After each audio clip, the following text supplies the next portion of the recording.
The FujiCast is an independent loading zone production. One of the regular dates in the Mullins calendar of stuff what Mullins does in a year, when he actually gets himself out of Malmesbury. I had somebody emailed me the other day. I can't remember who it is. Somebody who knows us both, Kev. And I should remember the name straight away, but I'm just at the moment I'm not.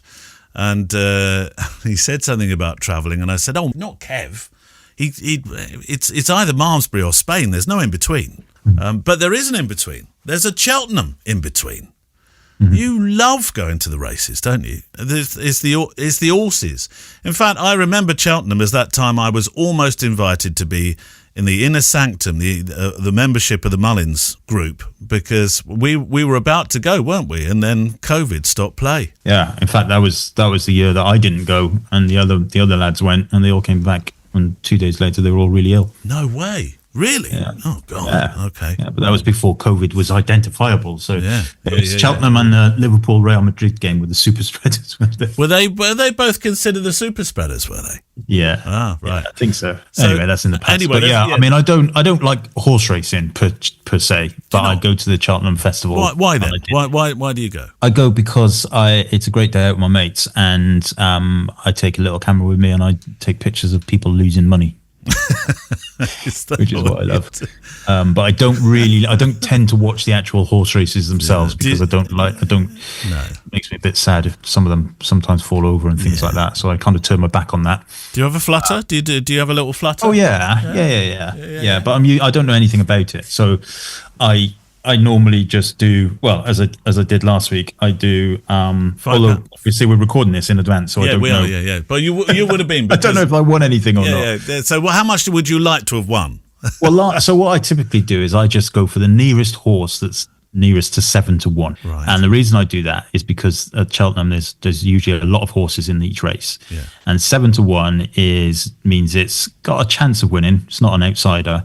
Oh. And if it does win, then you get a good return. Whereas if you go for like the favourites and stuff, you get pennies back. Yeah. So that's normally what I do. And last year I did win enough to take us all out for a curry on the way back, and no way. All of that just by that. I'll have the nearest one to 7-1, please, sir. Is that what you did all the way along the bookies? I love the bookies. That's all I do. Yeah. I mean, I don't go to the bookies at. Makes me sound like I'm in a betting shop every week. No, I mean the bookies at the race courses. It's often a family business that's been passed down and down and down and down, isn't it? Oh yeah. And I always you might choose by 7. So I don't go to Newbury races very much, but when I do, and we have a little flutter, because you've got to have a little flutter, and we're very careful. So £5 each way. But I always go by choosing the bookie who has the most traditional name. So if it's Albert or Hugo or, I don't know, Percival or Cuthbert, because they all have these very traditional names, that's how I choose my bookies, Kev. And that's why I have never managed to buy a single curry on my way back home again. The FujiCast. Hubert and Cuthbert and Reginald, Wilfred, they've all got my money, Kev. I'm going to go with I think that's a good strategy, that. 7-1. 7-1.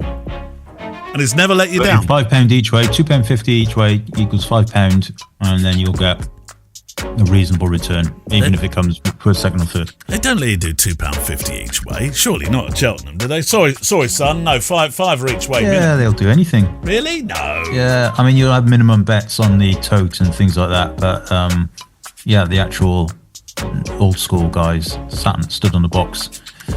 Yeah, but it's a shame they don't do tic-tac anymore, tic-tac-toeing. But they're the ones that will look at you with that kind of like, you serious, mate? Really? You serious? They'll take your money. They'll suck it out of your hand. Well, I hope you won, Kev. We won't know. Well, next time we speak, we will know. Maybe next week, yeah. Yeah, you'll say, it's all right. I won loads of money. I not only bought this time I not only bought the curry, I bought the curry house. That would be a winnings.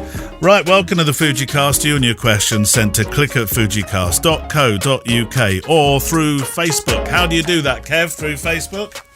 Go to FujiCast Facebook group, go to the big post at the top that's pinned and enter your questions. And of course, we should always say that you can always post questions in the group and other people will answer them as well. But the ones that you put in the pinned posts for the show thread, they're the ones that we will potentially read out on the show. Oh yeah, don't if it's in the question the thread for questions, don't you dare answer them, because Kev gets very grumpy about that. Yeah, I don't like it. No, doesn't like that at all. Thank you also to PickTime, pick-time.com, for your unerring support of the podcast. We both myself and Kev use PickTime to show our stuff online, galleries of weddings or portraits. Kev, you've been doing a few headshots of late, actor headshots, haven't you? Do you use PickTime for that, to show them? I do, actually. Yeah, I do. It's a mechanism for them to download it as well, isn't it? So yeah, I do use it for that. Basically anything that's delivered to clients, I use it. Even commercial stuff, I do it for that really as well. Even if it's just I feel like it's a little bit more professional than just kind of sending a WeTransfer link out or Dropbox link or something like that. Deliverable is what you were looking for, I think. Deliverable, yes, that word. So, and also you can sell product through it.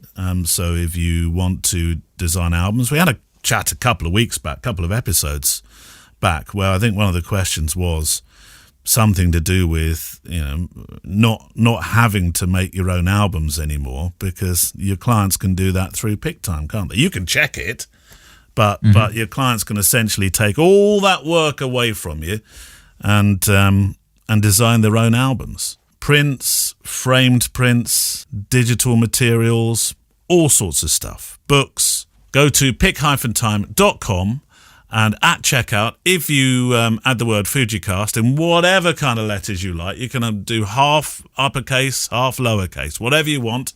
What does it get you, Kev? It gets you 1 month free using the code FujiCast. Yes. You were with me. Were you reading your post then? I was reading something. Yeah, I did drift a little bit. I know. It doesn't take much for me to talk for you to drift.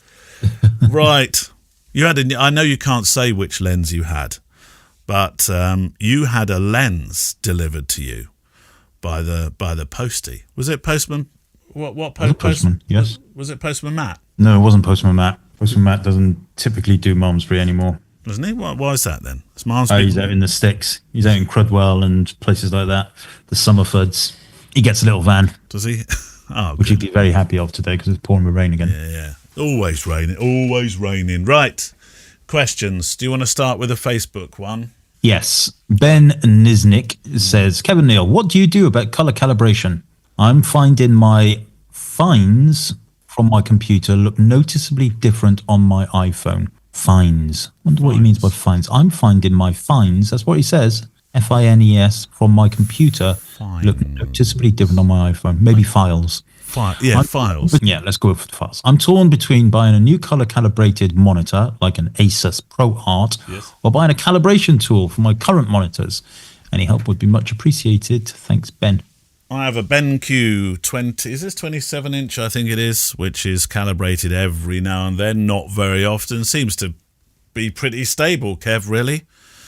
And, well, I don't bother calibrating things like iMac screens. I find the colours are pretty true on the MacBook Pro that I've got. But I'm not rabid about it. Perhaps I should be, Kev, but I just appreciate it's always going to look different somewhere else anyway. I try to get it as good as true as I can at output, and then after that, I know somebody's going to be looking at it with I don't know what's that thing you put on in the evenings to protect your eyes? Television. No, the setting on your phone so that you're. Oh, yeah, I know what you mean. And then by the time it's come through that, somebody's looking at their pictures in the evening. Look at that! Oh, it's all yellow. Yes, I know what you mean. The nighttime vision thing. Yeah. What do you do? Well, I do have a Calibrite Spider tool, and I do run that probably every couple of months. And I'm always surprised at the before and after, the way that the monitors have shifted a bit. But I would say I don't worry about it. I don't think, if I haven't run it for 6 months or whatever, I don't concern myself with it. Yeah. I think in the old days of kind of CRT monitors and, the bad days of VGA and all that kind of stuff, it was probably more important. I'm intrigued by the point that he says that his images, assuming that's what files we're talking about, on my computer look noticeably different to my iPhone. there's going to be a lot of different things that could be in play there, such as, your display settings on your phone or the display settings on your computer. If you've got a reasonably decent monitor, you might have sRGB, you might have RGB, ARGB, you might have the video modes, you might have all kinds of things that are potentially on that might not be on, might not need to be on. I don't notice my images looking any different on my phone to my screen on my computer, So I suspect there's something else at play there. Color calibrated monitors, I think if you're a professional and you really need to be on top of that, then fine, go for it. But I would probably, from a cheaper point of view, have a reasonably good monitor. You need a good monitor, obviously, but use a calibration tool rather than get a like the ESOs or ISOs, color calibrated ISO monitors. They're like $6-7 grand, aren't they? Oh no, I hang a little spider off.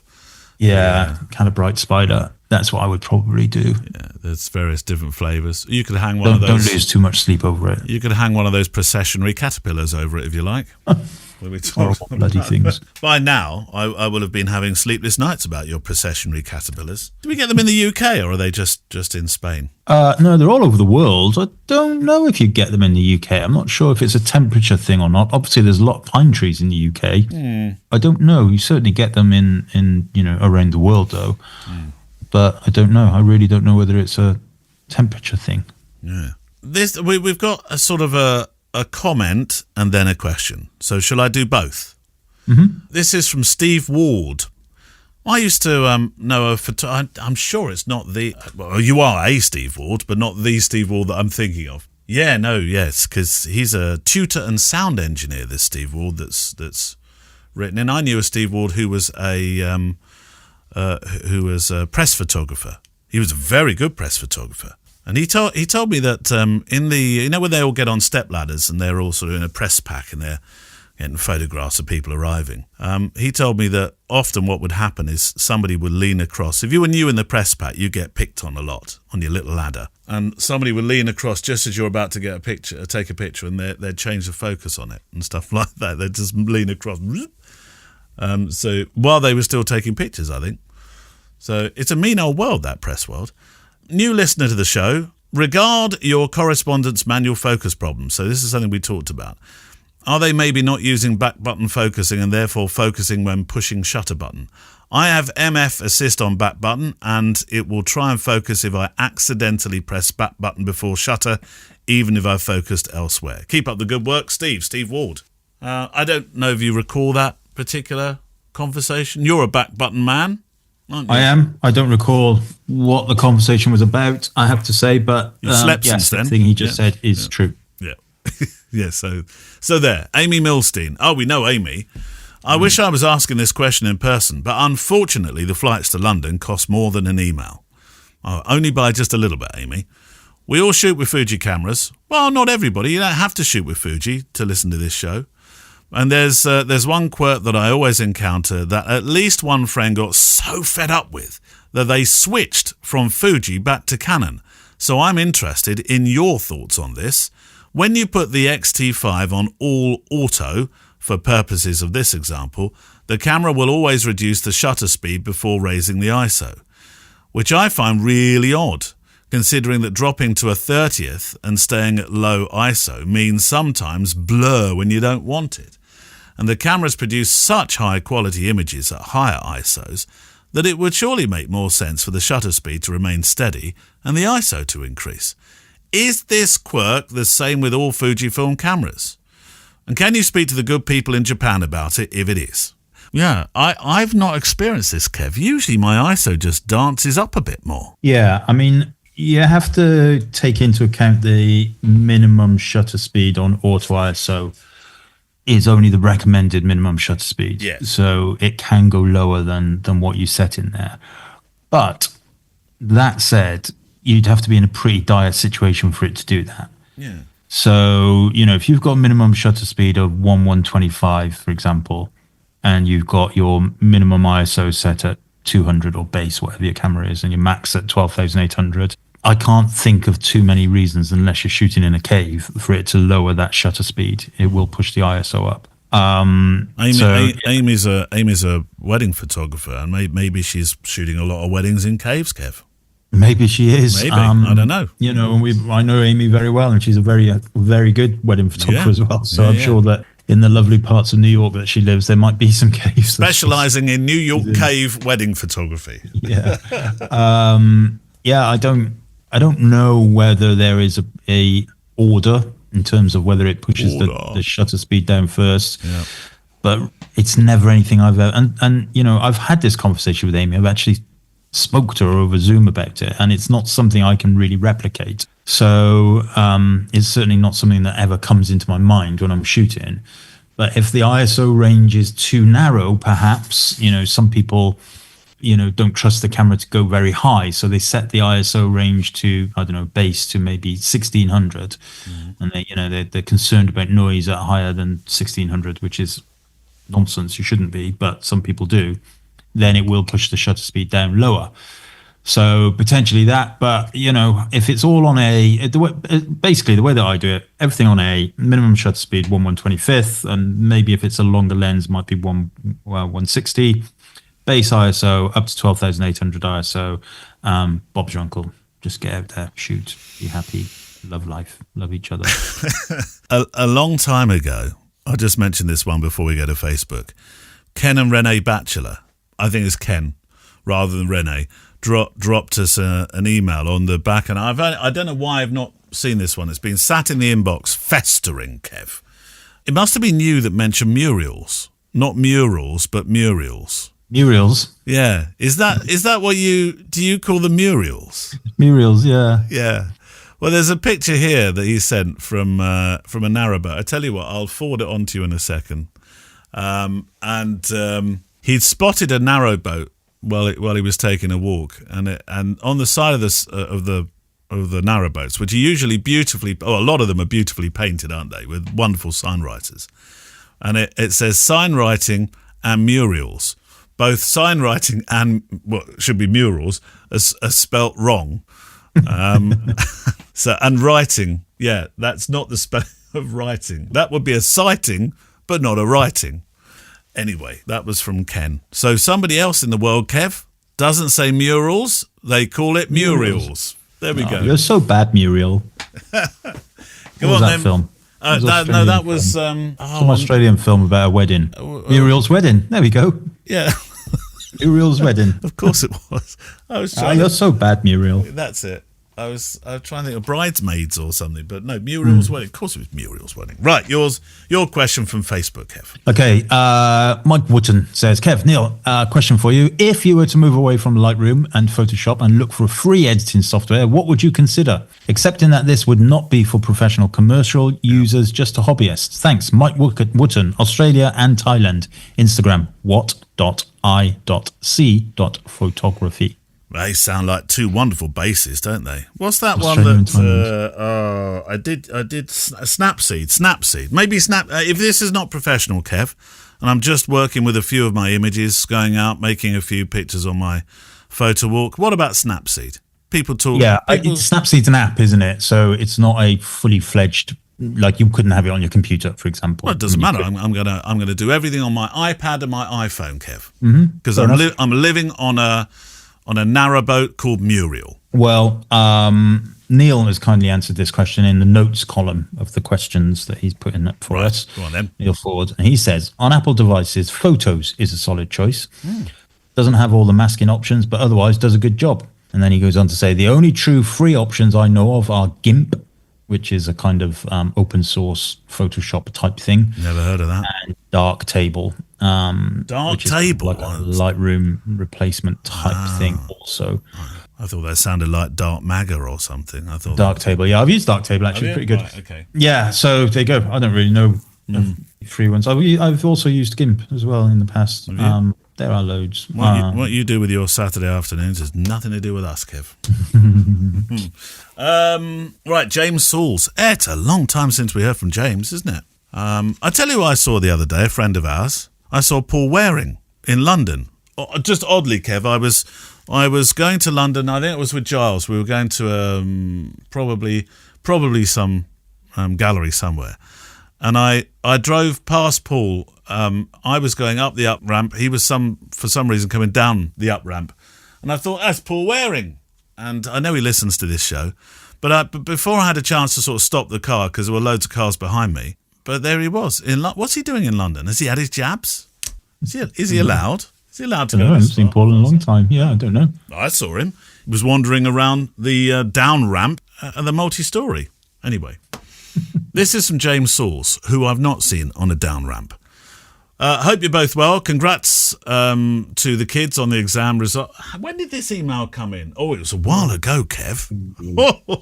Are you sure we haven't answered this as well? Because sometimes you read out questions we've answered already. No, but I delete them. I delete them. As soon as they're done, they're deleted, Kev. Well, you can tell me off, though, if you think you've heard it as we go along. Are you ready? Yeah. Any advice on how to fix a very loose lens hood? Get a new one. I'm tempted to just tape it up with black electrical tape. Well, you could do that. I like stuff held together by gaffer tape and electrical tape, don't you? My glasses at the moment. Last week I paid a fortune with these glasses, Kev, so much so Sam really had a go at me about them. And I got out the blooming car last week. It was raining another day of raining, to do a dog walk with a friend. I was sort of all 6s and 7s, rushed out, and for some reason because I put the glasses back in the car by the gear stick, and for some reason my jacket just caught the glasses. I got out, I thought I heard something fall on the floor, but I couldn't see it because it was raining so much. I turned round and I stepped on them, completely wrecked, Kev. But I've managed to rescue them with a bit of black electrical tape. I'm also holding in one of the lenses with said black electrical tape. Number 2, what do you do if a wedding guest comes up to you and says they don't want any photos taken at a wedding of them? There's, okay. Well, it's a difficult one, that, James. I always say, look, I'll do my best. If you're in the background, don't worry too much, because often what's in the background is blurred out. I won't purposely try to take pictures of you, but if you're there, we're at a wedding, I'll do my best. And normally that placates them. What about you? What did you used to do? It never happened. Not once did anybody ever say that to me, but I kind of always had a prepared answer for it. And my answer would be, well, look, I can't not take pictures of people, and it's impossible for me to know who's who. Yeah. So, when the gallery is ready, speak to the clients, and the clients can, because they will be using PicTime, they can remove pictures or stop pictures from being shown to other guests. So I would offload the responsibility to the clients. I got that one. Do you remember? We've talked about it before. The one with the guy that thought he was in the French Foreign Legion and pinned me against the wall. Yeah, he didn't want photos taken of him. But there's a slightly different twist on this, and this is an interesting one.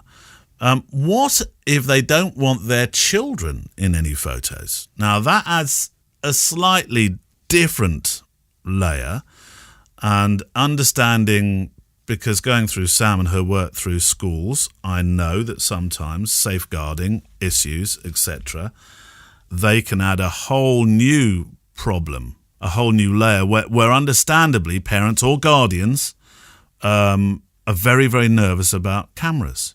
Now, you might say, look, you've turned up at a wedding, there's bound to be cameras.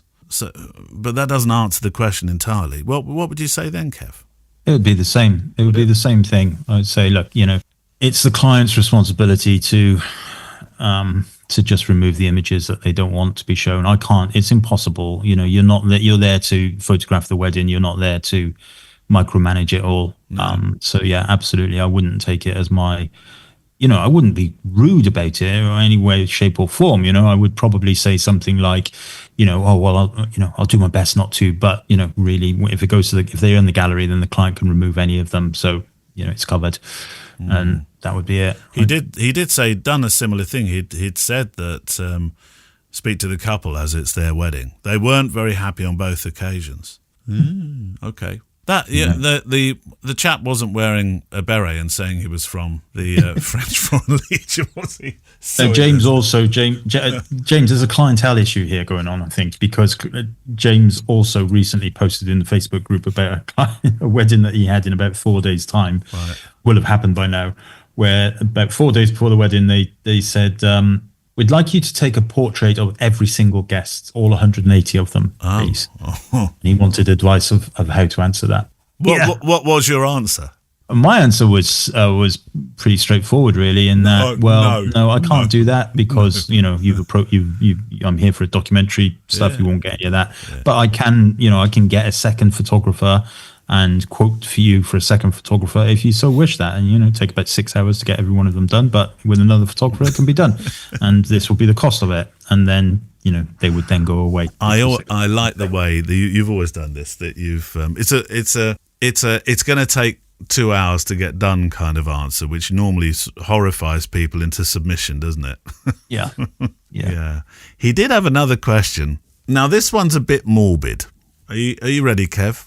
Mm-hmm. A customer asked me during the inquiry process, what happens to their photos if I die before I've edited them? Do you know what, Neil? We have answered this question. We did have this question, but we didn't have the other two. We did. We've had all three of them from James. No. We're repeating ourselves. You did not delete this one. I guarantee it. If we listen back, or I'm going to get my friend Bob to go through all of our past episodes. You get Bob.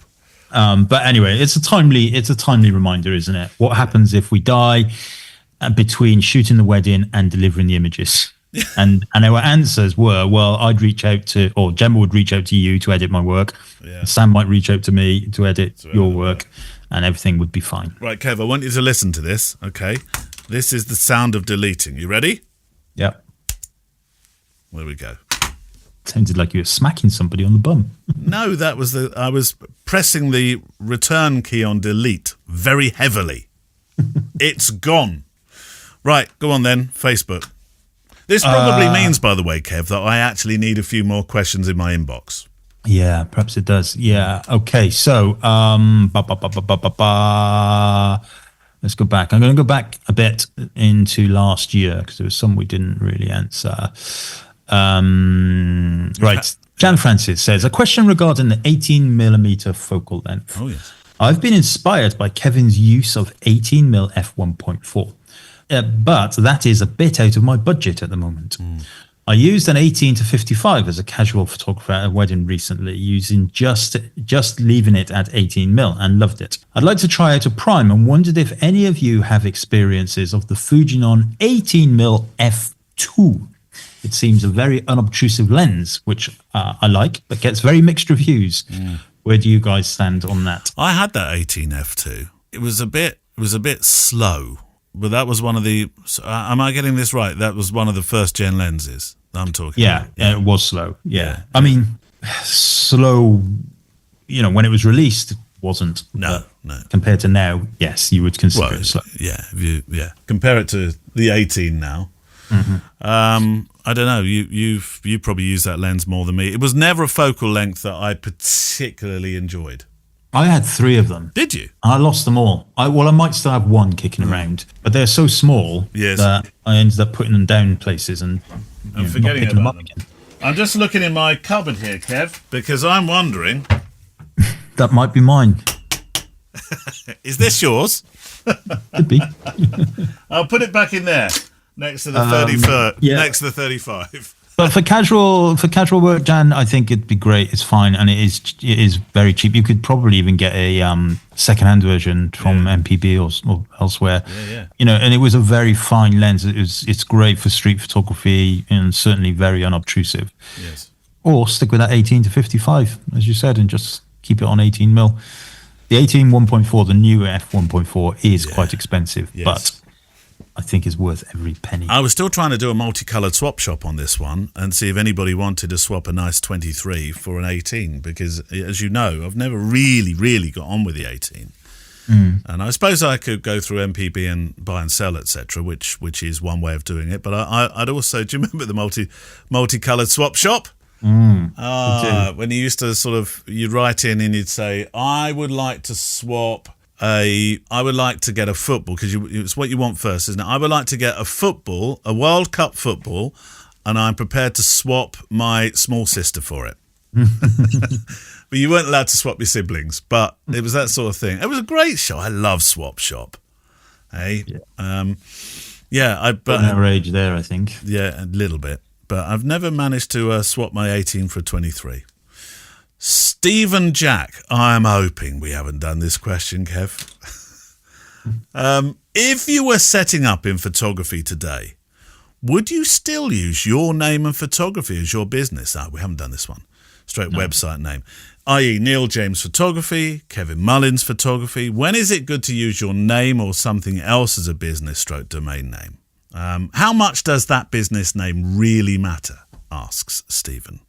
So I've been through both these processes actually, because I had or have Breathe Pictures, but I do that for commercial stuff now, which I don't do a lot of. And then I have Neil James Photography, because at some stage, I'm sure we had a conversation about this, Kev, a long time ago, that in the wedding business, people tend to buy people. They buy Stephen Jack. They don't buy Bells and Whistles Weddings, because it's a personal product. So I guess it depends upon your style of business, doesn't it? They didn't buy Steve Jobs computers. They bought Apple computers.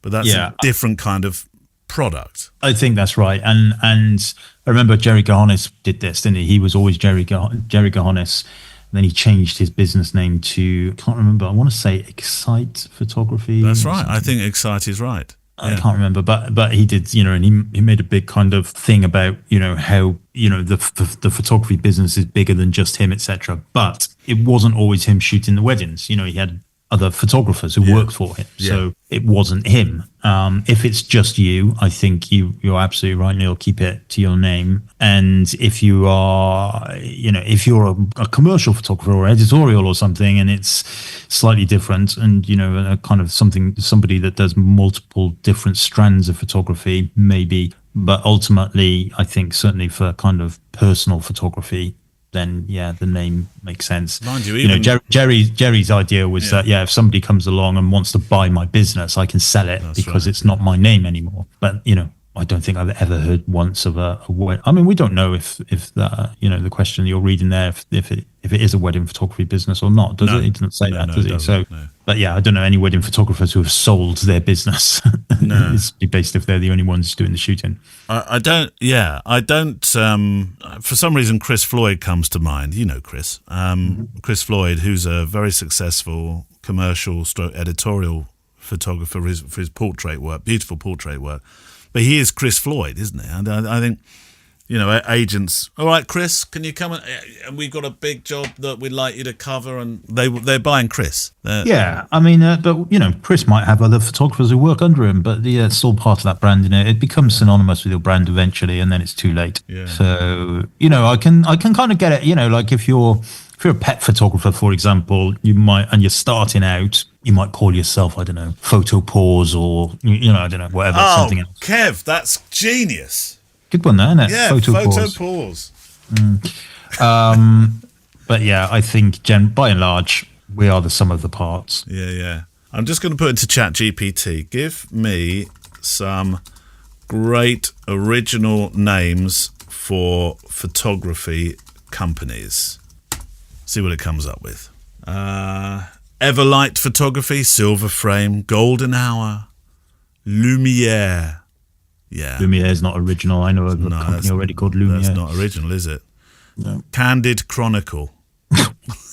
I like yours. The Moment Whisperer. That's it.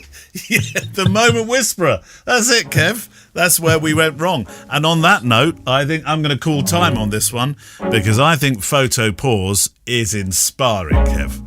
Yeah, that's what you should do now. That's it. I've decided. None of this sitting on your backside waiting for the money to roll in anymore, Kev. You need to open up that business. Photo Pause. It's got you written all over it. Woof. Woof. Absolutely. That's it then for another week. If you'd like to get your questions in, then we'd love to hear from you. Click at fujicast.co.uk is the email address. Oh, Kev, I'll tell you what I haven't done. I haven't pressed delete on that question. So I better do that, hadn't I? Otherwise, we're going to be in trouble. Or you can send it in by Facebook. How do you do that, Kev? Go to Facebook, go to the top of the Facebook page, group thingamajiggy. There's a big orange post. There's questions for the show. Put your questions in there and we'll get to them potentially. Maybe. Yeah, definitely. That's it for another week. Thank you, Kev. Bye. The FujiCast is an independent loading zone production. Email the show with your questions and words of wisdom to click@fujicast.co.uk. Email any complaints and political nonsense to our wives, who will deal with your comments in their own good time and in their own good way.